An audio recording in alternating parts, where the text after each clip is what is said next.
সকলকে ধন্যবাদ জানিয়ে এই অত্যন্ত সকালবেলা সবাই নিজের বিশেষ করে আরামায়েশ ছেড়ে দিয়ে আপনারা উপস্থিত হয়েছেন, কৃতজ্ঞতা জানাচ্ছি।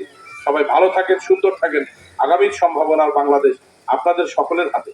আমরা বিচার আর কোনো বিচার বিভাগের কাছে দিচ্ছি না, আমরা আজকে বিচার দিচ্ছি শুধুমাত্র জাতির বিবেকের কাছে। যদি বিবেক বলে থাকে যে না আমরা অন্যায় করেছি, তাহলে সেটারও একটা নির্দিষ্ট সময় আছে। বিবেক যেভাবে জাগ্রত হবে নির্দিষ্ট সময়ের মধ্যে আমরা চলে যাব। আমাদেরকে ধরে রাখ, যদি মনে করে যে বাংলাদেশের মানুষ আওয়ামী লীগের কারোর প্রয়োজন নাই, তা আমাদের থাকারও কোনো দরকার নেই।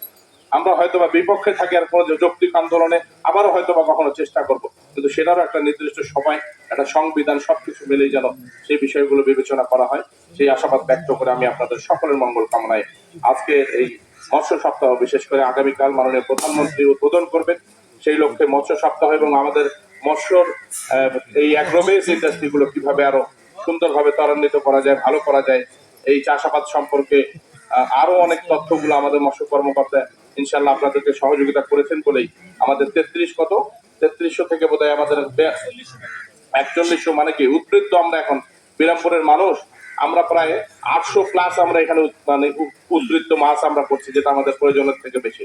আগামীতে এটা যেন আমাদের 50 ছাড়িয়ে যায়, যাতে করে আমাদের একটা মানে কি এটা তো